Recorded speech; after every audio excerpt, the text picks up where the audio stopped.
지금 우리는 성령 시대에 살고 있습니다.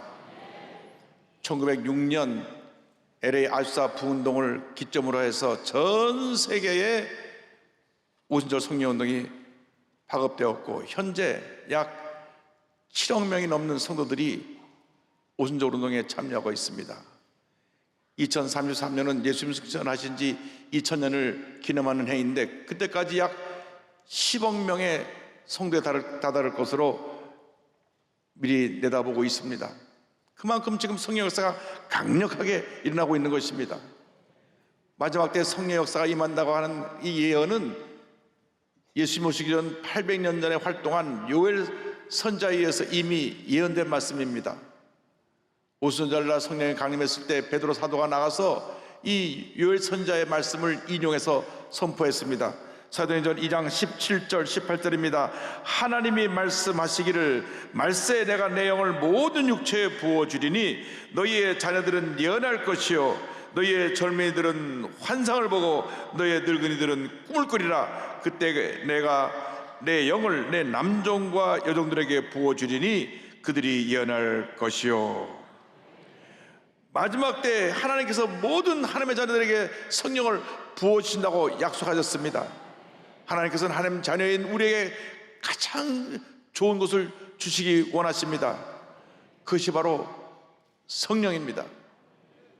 이 성령 시대의 모든 크리스찬들이 반드시 성령으로 충만을 받아야 되는 것입니다. 우리가 무기력하고 자꾸 넘어지고 시험 드는 이유는 다 성령 충만하지 못해 그렇습니다. 성령의 충만을 받으시기 바랍니다. 우리 자신이 충만한가 충만하지 않은가는 자신을 살펴보면 잘 알 수가 있습니다. 우리가 마음의 기쁨이 사라지고 감사가 사라질 때 성령 충만이 떠난 것입니다. 돌이켜 회개하고 성령의 충만을 받으시기 바랍니다. 예수님께서 이와 같이 말씀하셨습니다. 누가복음 11장 13절입니다. 너희가 악할지라도 좋은 것을 자식에게 줄 알거든 하물며 너희 하늘 아버지께서 구하는 자에게 성령을 주시지 않겠느냐 하시니라. 너희 구하는 자에게 성령을 주시지 않겠느냐. 예수님께서 십자가에 달리시기 전날 밤 마지막 만찬을 하시는 자리에서 제자들에게 하나님 아버지께서 성령을 보내주신다고 말씀하셨습니다. 예수님께서 아버지께 이 구하신 성령에 대해서 요한복음 10장 16절을 말씀합니다. 내가 아버지께 구하겠으니 그가 또 다른 보혜사를 너에게 주사 영원토록 너희와 함께 있게 하리니. 나와 똑같은 보혜사를 너에게 보내주겠다. 보혜사란 말은 헬라 원어로 파라클레토스라고 하는데 곁에서 돕는 자, 변호사, 조력자, 위로자 등의 의미를 갖고 있습니다. 예수님 이 땅에 보혜사로 오셔서 우리 곁에서 우리를 도와주시고 우리를 위로해 주시고 우리를 어려움에서 건져주시고 우리의 삶의 인도자가 되어 주신 것입니다. 예수님은 우리에게 첫 번째 보혜사로 오셨고 성령님은 우리에게 두 번째 보혜사로 오신 것입니다. 보혜사 성령님은 성도님에게 임하셔서 우리의 연약함을 도우시고 모든 유혹과 세상시험에서 보호하시며 진리 가운데로 우리를 인도해 주시는 것입니다. 요한복음 16장 13절을 말씀합니다. 그러나 진리의 성령이 오시면 그가 너를 모든 진리 가운데로 인도하시리니 그가 스스로 말하지 않고 오직 들은 것을 말하며 장래일을 너에게 알리시리라. 보혜사 성령께서 오셔서 하시는 일은 예수님의 일을 하시는 것입니다. 예수님의 말씀하시는 모든 것을 가르치고 생각나게 하는 것이 바로 성령의 역사인 것입니다. 요한복음 14장 26절을 말씀합니다. 보혜사 곧 아버지께서 내 이름으로 보내실 성령 그가 너에게 모든 것을 가르치고 내가 너에게 말한 모든 것을 생각나게 하리라. 뿐만 아니라 성령님이 늘 우리 함께 하셔서 우리의 연약함을 도우시고 우리를 위해 친히 간구해 주시는 것입니다. 로마서 8장 26절을 말씀합니다. 이와 같이 성령도 우리 연약함을 도우시나니 우리는 마땅히 기도할 바를 알지 못하나 오직 성령이 말할 수 없는 탄식으로 우리를 위하여 친히 간구하시느니라. 늘 성령님과 동행하는 삶을 살아가는 여러분 모두가 되기를 바랍니다. 우리가 예수 믿고 나서 첫 때도 성령 충만, 두 때도 성령 충만, 마지막도 성령 충만입니다. 성령 충만에 따르면 우리는 그 순간부터 무너지는 것입니다. 기쁨이 사라지고 감사가 사라지고 부정적인 생각이 들어오고 어마어마한 불평이 쏟아져 나오고 남을 비판하고 혈기를 부리고 다투고 싸우는 모든 일이 다 성령 충만에 떠나간 그 결과인 것입니다. 그럼 우리는 반드시 성령의 충만함을 유지해야 되고 충만을 받고 또 충만을 받고 또 충만을 받아야 되는 것입니다. 그런데 이 성령님은 진리의 영으로 우리와 함께 하십니다. 성령님이 오셔서 하나님의 말씀을 깨닫게 해주시는 것입니다. 요한복음 14장 17절입니다. 그는 진리의 영이라 세상은 능히 그를 받지 못하나니 이는 그를 보지도 못하고 알지도 못함이라. 그러나 너희는 그를 아나니 그는 너희와 함께 거하시며 또 너희 속에 계시겠습니다. 성령의 진리의 영으로서 우리 마음 가운데 거하시는 것입니다. 우리를 모든 진리 가운데로 인도해 주시는 것입니다. 요한복음 16장 13절을 말씀합니다. 그러나 진리의 성령이 오시면 그가 너희를 모든 진리 가운데로 인도하시리니 그가 스스로 말하지 않고 오직 들은 것을 말하며 장래를 너에게 알리시리라. 세상의 진리는 시대를 따라 변하기도 합니다. 그러나 참 진리 되신 예수님은 어제나 오늘나 영원토록 동일하시고 변함이 없으신 것입니다. 은혜와 진리는 예수님께로부터 우리에게 주어진 것입니다. 요한복음 1장 17절입니다. 율법은 모세로 말미암아 주어진 것이요 은혜와 진리는 예수 그리스도로 말미암아 온 것이라. 예수님 한 분만이 유일한 진리가 되시고 영원한 진리가 되시고 구원의 길이 되시는 것입니다. 주님 말씀하셨습니다. 요한복음 14장 6절입니다. 예수께서 이르시되 내가 곧 길이요 진리요 생명이니 나로 말미암지 않고는 아버지께로 올 자가 없느니라. 예수님만이 유일한 구원의 길이 되십니다. 예수님만이 유일한 진리가 되십니다. 예수님만이 영원한 생명이 되시는 것입니다. 변하는 세상과 환경, 사람을 믿고 의지하지 말고 변치 않는 진리의 주 예수 그리스도를 믿고 의지하는 여러분 모두가 되시기를 주님의 이름으로 축원합니다. 진리 되신 예수님과 동행하면 진리의 영이신 성령이 임하여서 우리가 성령 충만한 삶을 살게 되고 예수님의 증인된 삶을 살아갈 수 있게 되는 것입니다. 요한복음 15장 26절을 말씀합니다. 내가 아버지께로부터 너희에게 보낼 보혜사 곧 아버지께로부터 나오시는 진리의 성령이 오실 때 그가 나를 증언하실 것이요. 우리가 성령 충만하면 전도하라 얘기를 하지 않아도 우리가 만나는 모든 사람에게 예수님을 전하게 되는 것입니다. 예수 믿으세요. 예수 믿으세요. 당신 신앙을 갖고 있습니까? 교회 나갑니까? 만나는 모든 사람에게 예수님을 증거하게 되어 있습니다. 택시를 타도 택시 기사에게 전도를 하고 버스를 타도 버스 기사 양반에게 버스 요금을 내면서 예수 믿으세요 전도를 하고 직장에서 내 사업장에서 내가 많은 모든 사람에게 예수님을 전하게 되는 것입니다. 그래서 사도행전 1장 8절은 이같이 말씀합니다. 오직 성령이 너에게 임하시면 내가 권능을 받고 예루살렘과 온 유대와 사마리아와 땅 끝까지 이르러 내 증인이 되리라 하시니라. 성령이 임하면 권능 받고 복음의 증인이 되는 것입니다. 저는 4대째 장로교 집안의 모태신앙으로 태어나 어릴 때부터 교회를 다녔습니다. 매일 가정예배를 드렸고 토요일 날이면 지금 캐나다에 살고 계신 작은 아버님이 저희 형제들을 앉혀놓고 성경 퀴즈를 하고 상금을 줬습니다. 제가 상금에 눈이 어두워갖고 열심히 일주일 동안 성경 공부를 했습니다. 그래서 성경의 대부분 내용을 다 알고 있었습니다.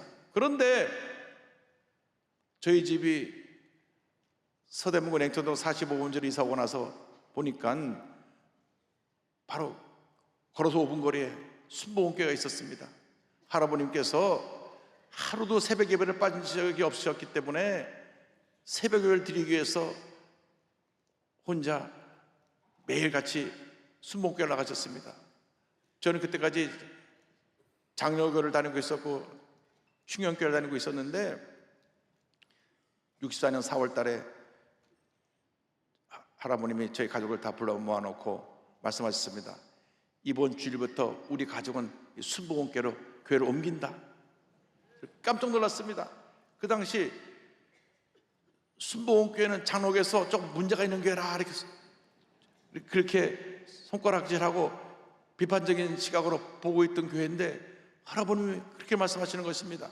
내가 석 달 동안 새벽에 나가보니까 젊은 조연정이 얼마나 성령에 충만한지 말씀이 살아있고 은혜가 충만하다. 그분이 바로 우리 조영기 목사님이신데 총각 목사님이실 때입니다. 29살 총각 목사님 시절에 저희가 순복음교회를 나왔습니다. 나왔는데 아니 우리 조 목사님께서 강단에 서시기만 성령 충만 받으시기 바랍니다. 성령을 받으세요. 성령을 받으세요.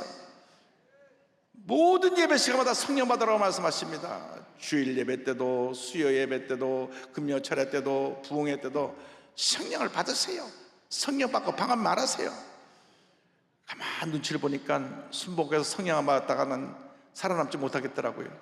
하나님 아버지 저도 그 뭔지 모르지만 성령 주시옵소서. 방언도 그것도 함께 받아야 되는데 그거 주시옵소서. 기도하다가 드디어 1960년 2월 첫 주 목요일 날 우리 조영기 목사님께서 부흥회를 인도하시는 넷째 날 불을 받았습니다. 마음이 뜨거워지더니 혀가 탁 돌아가면서 방언이 터져 나왔습니다. 할렐루야. 그런데 그 순간 달라진 것이 있습니다. 그때까지 내가 지식적으로 알고 있던 예수님이 살아계신 예수님으로 내 삶에 걸어 들어오셨습니다. 그래서 기도만 하면 예수님 생각이 나서 울고 또 울었습니다. 얼마나 울었는지 모릅니다. 성령 체험하고 나서 한 5년을 울었습니다. 주님 은혜가 너무너무 감사해서. 그런데 제가 지금도 잊지 않은 것은 중학교 2학년 때 미국에서 오티스 키너 목사님이라는 목사님 오셔서 부흥회를 인도하셨는데 이분이 홍콩에 있는 ICA 교회를 설립한 목사님이시기도 합니다. 이 목사님이 말씀을 전하시다가 예수님이 십자가에서 우리를 대신하여 피 흘려 돌아가셨습니다 하시는데 울먹거리시면서 설교를 이어가지 못하십니다. 통역하시던 조 목사님도 통역하시다가 설교하시는 목사님이 울먹거리시며 설교를 멈추니까 통역을 제대로 못하시고 저는 2층 발코니 맨 앞에서 그 모습을 보다가 얼마나 울었는지 예수님 십자가 설교를 하면서 우시는 목사님 처음 봤으니까요. 너무나 주님 은혜 감사해서 울고 또 울었습니다. 그때 생각난 것이 있습니다. 아, 성령 충만은 예수님 충만이구나. 누르러도 눈물로써 못 갚을 줄 알아 몸 밖에 드릴 것 없어 이 몸 바칩니다. 할렐루야. 주님 은혜가 너무 감사해서 울고 또 울었던 기억이 납니다. 여러분 성령 충만 받으시기 바랍니다. 성령 충만 받으면 이 세상 것 보이지가 않습니다. 세상 원하는 간 것 없고 구속한 주님만 보이게 되는 것입니다. 예수를 믿어도 잘 믿어야 됩니다. 예수를 믿어도 바로 믿어야 됩니다. 예수님을 바로 믿으면 그 마음에 성령의 충만한 역사 임하게 되는 것입니다. 요한복음 4장 26절입니다. 보혜사 곧 아버지께서 내 이름으로 보낼 성령 그가 너에게 모든 것을 가르치고 내가 너에게 말한 모든 것을 생각나게 하리라.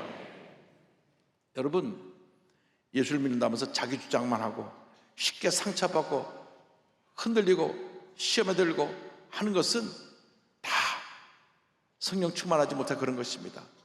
반드시 성령의 충만을 받으시기 바랍니다. 성령 충만을 사모하시기 바랍니다. 20세기 초에 남아프리카의 큰 부흥운동의 역사를 일으킨 앤드류 모레이 목사님께서 성령 충만을 강조하시면서 하신 말씀이 있습니다. 사람들은 자원봉사자들과 선교사들이 많이 필요하다고 말한다. 하지만 정작 필요한 것은 따로 있다.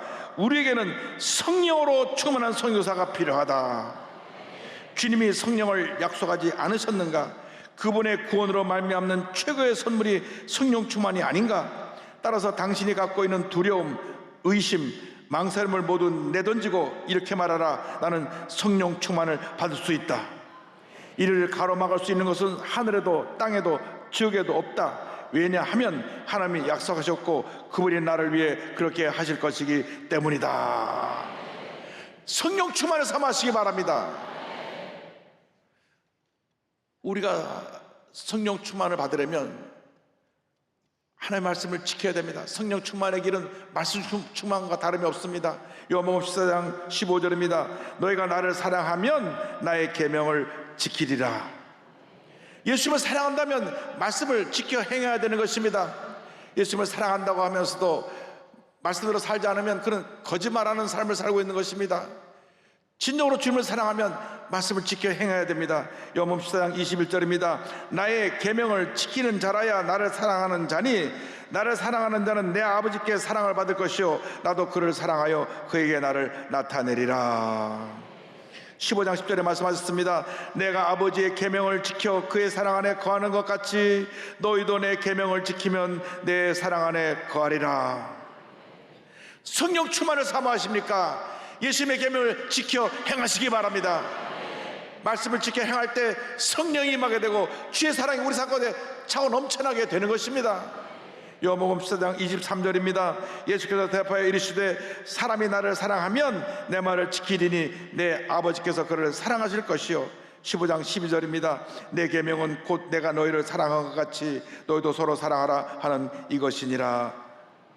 주님께서 분명히 말씀하셨습니다. 너희가 나를 사랑하면 너희도 서로 사랑하라. 너희가 나를 사랑하면 계명을 지켜 행하라 말씀하셨습니다. 예수님은 사랑하라고 말씀하셨는데 왜 미워하고 다투고 살아가고 있습니까?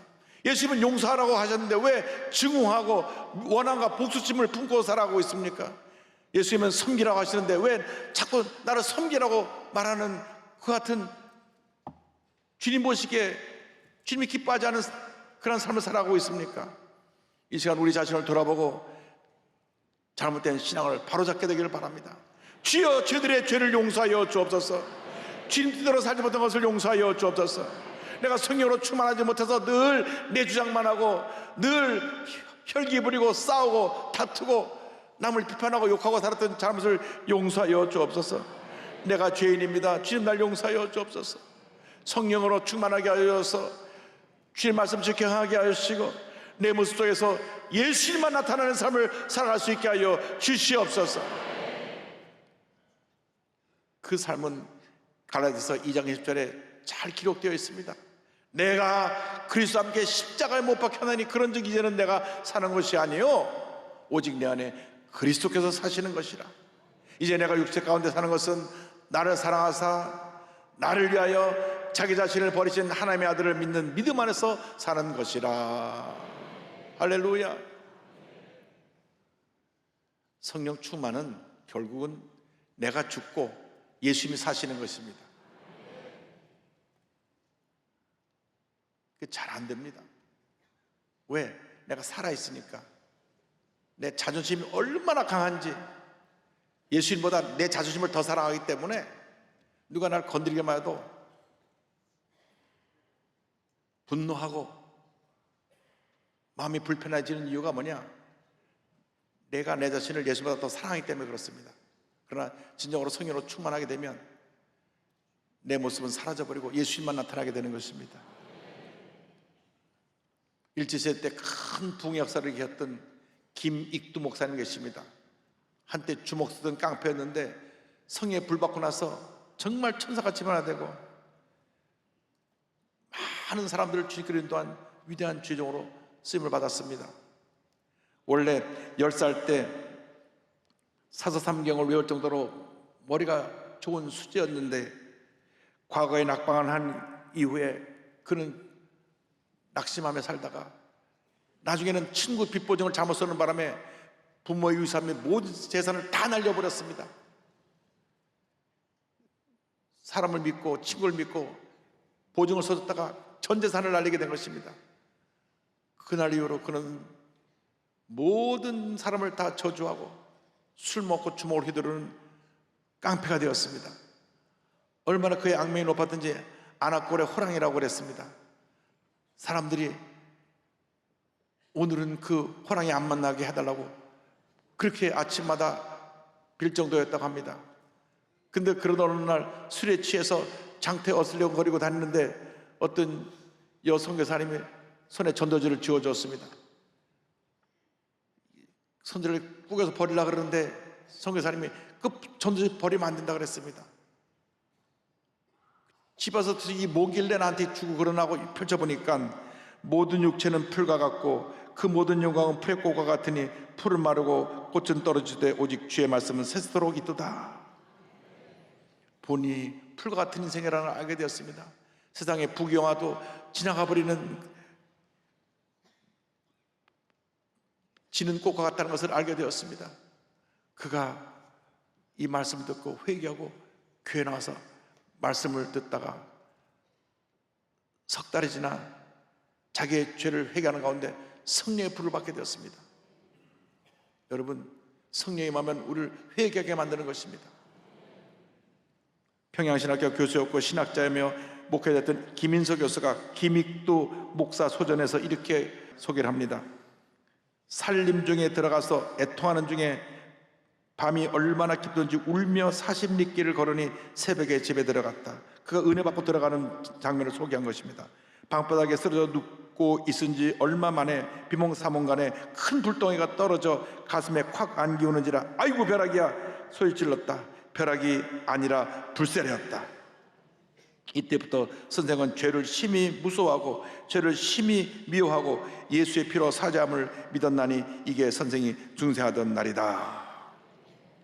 할렐루야. 그날 성령의 불받고 성령의 사람이 되어서 신약성경을 1년에 100번이나 읽고 평양신학교 들어가서 3회로 졸업한 다음 주의 종의 길을 갑니다. 하나님께서 그에게 신유연사를 줘서 가는 곳마다 얼마나 많은 병자를 고치는지 구분등을 곱사등이를 바로 펴지게 하고 안진뱅이를 일으키고, 그래서 동아일보에도 벙어리가 말하고 안진뱅이가 걸은다는 그 기사를 기록할 정도였습니다. 그리고 이것이 가짜라고 하는 사람들이 있어서 그 기적만 모아놓은 조선 예수교회 이적 명증이라는 책이 나오기도 했습니다. 그는 만주와 시베리아까지 총 776개 부흥 집회를 인도했고 약 28,000번 설교를 했고 150개 넘는 교회를 설립했으며 10,000명이 넘는 중증 환자들이 치료받았고 200만이 넘는 사람들이 예수 믿고 구원받았고, 그의 말씀을 듣고 주의 종이 된 사람들이 한국교회 유명한 김재준, 이성봉 목사를 비롯해서 200여 명이 넘습니다. 여러분, 성령 받으면 이렇게 변화되는 것입니다. 주먹을 휘두르며 살던 인생이 성령 받고 나서 이렇게 새 사람이 되었습니다. 성령 받고 새 사람 되길 바랍니다. 성령의 은혜가 임하게 되길 바랍니다. 그래서 변화된 인생을 살아가면서 위대한 하나님의 역사를 이루어나가는 하나님의 큰 일꾼들이 되시기를 주님의 이름으로 축원합니다. 축원합니다.